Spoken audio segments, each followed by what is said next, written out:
محمد وعلى آله وأصحابه أجمعين أما بعد ವೇದಿಕೆ ಮೇಲೆ ಆಸೀನರಾದಂತಹ ಮಾನ್ಯ ಅಧ್ಯಕ್ಷರೇ, ಜಾಮೆಲ ಆಡಳಿತ ಅಧಿಕಾರಿಗಳೇ, ಗುರುಗಳೇ, ಬಂಧುಗಳೇ ಹಾಗೂ ನನ್ನ ಪ್ರೀತಿಯ ಸಹೋದರರೇ, ಇಂದಿನ ಈ ಸಭೆಯಲ್ಲಿ ನನ್ನ ಭಾಷಣದ ವಿಷಯ ಇಸ್ಲಾಂ ಹಬ್ಬಿದ್ದು ಖಡ್ಗದಿಂದ. ಮಾನ್ಯರೇ, ಜಗತ್ತಾದ್ಯಂತ ಎಲ್ಲ ಧರ್ಮಗಳಲ್ಲಿ ಇಸ್ಲಾಂ ಹಬ್ಬಿದ್ದು ಖಡ್ಗದಿಂದ. ಜಗತ್ತಾದ್ಯಂತ ಎಲ್ಲ ಧರ್ಮಗಳಲ್ಲಿ ಅತ್ಯಂತ ವೇಗವಾಗಿ ಹರಡುವ ಧರ್ಮ ಇಸ್ಲಾಂ ಆಗಿದೆ. ಈ ಧರ್ಮವನ್ನು ಪಾಲಿಸುವ ಮುಸ್ಲಿಂ ಜನಾಂಗದವರ ತಮ್ಮದೇ ಆದಂತಹ ಆಡಳಿತ ದೇಶಗಳಿವೆ. ಇದಷ್ಟೇ ಅಲ್ಲದೆ ನಮ್ಮ ಭಾರತ ದೇಶದ ಹಾಗೆ ಕೆಲವೊಂದು ಗಣರಾಜ್ಯವುಳ್ಳ ದೇಶಗಳಲ್ಲಿ ನಾನಾ ಧರ್ಮ ಅಳವಡಿಸಿದ ಜನರು ಇಡೀ ಕುಟುಂಬ ಸಮೇತವೇ ಇಸ್ಲಾಮಿಗೆ ಧರ್ಮ ಪರಿವರ್ತಿಸುತ್ತಿದ್ದಾರೆ. ಇಂತಹ ಸಂದರ್ಭದಲ್ಲಿ ಇಸ್ಲಾಂ ಧರ್ಮಕ್ಕೆ ದ್ವೇಷಿಸುವ ವೈರಿಗಳು ಈ ಶಾಂತಿಯ ಸಂದೇಶವನ್ನೊಳಗೊಂಡ ನೈತಿಕ ಧರ್ಮಕ್ಕೆ ಇದು ಖಡ್ಗದಿಂದ ಹಬ್ಬಿದ ಧರ್ಮ ಮತ್ತು ಇದರ ಪಾಲುಗಾರರು ಜನರ ರಕ್ತ ಹರಿಯವರೆಂದು ಅತ್ಯಂತ ನೀಚವಾದ ಆರೋಪ ಹೊರುತ್ತಿದ್ದಾರೆ.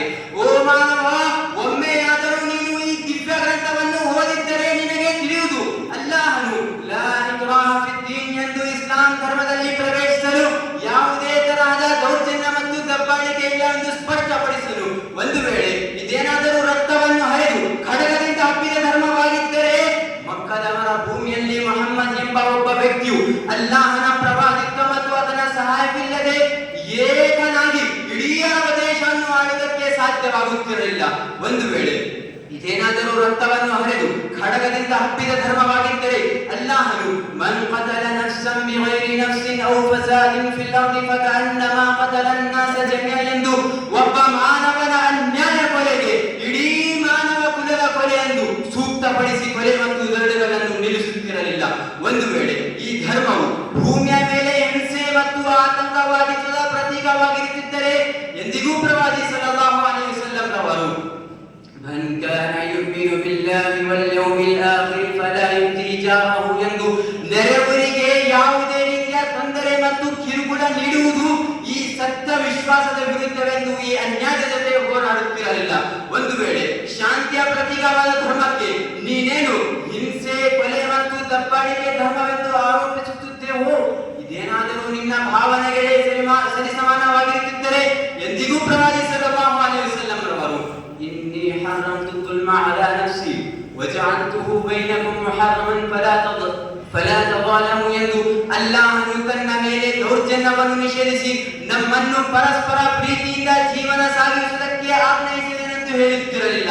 ಒಂದು ವೇಳೆ ಈ ಸತ್ಯ, ಶಾಂತಿ, ಪ್ರೀತಿ, ತಾಳ್ಮೆ, ನೈತಿಕತೆ, ಅಹಿಂಸೆ, ನ್ಯಾಯ ಮತ್ತು ಅನೇಕ ಒಳ್ಳೆಯ ಶ್ರೇಷ್ಠತೆಗಳನ್ನು ಹೊಂದಿರುವ ಇಸ್ಲಾಂ ಧರ್ಮವು ಖಡ್ಗದ ಬಲದಿಂದ ಹಬ್ಬಿದ್ದರೆ ಎಂದಿಗೂ ಪ್ರವಾದಿ ಸಲ್ಲಲ್ಲಾಹು ಅಲೈಹಿ ವಸಲ್ಲಂ ರವರು ನಾವು ಇಹಲೋಕದವರ ಮೇಲೆ ಕರುಣೆ ತೋರಿಸಬೇಕು. ಇಲ್ಲದಿದ್ದರೆ ಪರಲೋಕದಲ್ಲಿರುವ ಸೃಷ್ಟಿಕರ್ತನು ನಮ್ಮ ಮೇಲೆ ಕರುಣೆ ತೋರುವುದಿಲ್ಲವೆಂದು ಪರಸ್ಪರರಲ್ಲಿ ಕರುಣೆ ಪಾಠ ಕಲಿಸುತ್ತಿರಲಿಲ್ಲ. ಒಂದು ವೇಳೆ ಆ ಅಲ್ಲಾಹನು ನಮಗಾಗಿ ಇಚ್ಛಿಸಿದ ಧರ್ಮವು ಕ್ರೋಧ, ಹಿಂಸೆ ಮತ್ತು ಭಯೋತ್ಪಾದನೆಗೆ ಪ್ರೋತ್ಸಾಹಿಸುತ್ತಿದ್ದರೆ ಎಂದಿಗೂ ಪ್ರವಾದಿ ಸಲ್ಲಲ್ಲಾಹು ಅಲೈಹಿ ವಸಲ್ಲಂ ರವರು ಮಕ್ಕಾ ಗೆಲುವಿನ ಸಂದರ್ಭದಲ್ಲಿ لا تثريب عليكم اليوم اذهبوا وانتم الطلقاء ಎಂದು ಎಲ್ಲಾ ವೈರಿಗಳಿಗೆ ಕ್ಷಮಿಸಿ ಶಾಂತಿ ಮತ್ತು ಒಳ್ಳೆಯ ಗುಣಗಳಿಂದ ಇಸ್ಲಾಂ ಧರ್ಮವನ್ನು ಪರಿಚಯಿಸುತ್ತಿರಲಿಲ್ಲ.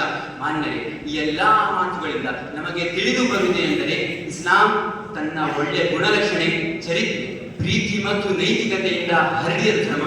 ಇದರ ಹಬ್ಬಿಗೆ ಎಂದಿಗೂ ಖಡ್ಗದ ಅವಶ್ಯಕತೆ ಬರುವುದು ದೂರದ ಮಾತು. ಇದರ ಕಲ್ಪನೆಯೂ ಕೂಡ ತಲೆಯಲ್ಲಿ ಮೂಡಲಿಲ್ಲ. ಕೊನೆಯಲ್ಲಿ ನಾನು ಅಲ್ಲಾಹನ ಬಳಿ ಪ್ರಾರ್ಥಿಸುತ್ತೇನೆ, ಓ ಅಲ್ಲಾಹನೇ, ನಮಗೆಲ್ಲರಿಗೂ ಸರಿಯಾದ ರೀತಿಯಲ್ಲಿ ಇಸ್ಲಾಮಿನ ವಿದ್ಯೆಗಳನ್ನು ಕಲಿತು ಅದರ ಮೇಲೆ ಜೀವನವನ್ನು ಸಾಧಿಸುವ ಸಮ್ಮತಿ ನೀಡು.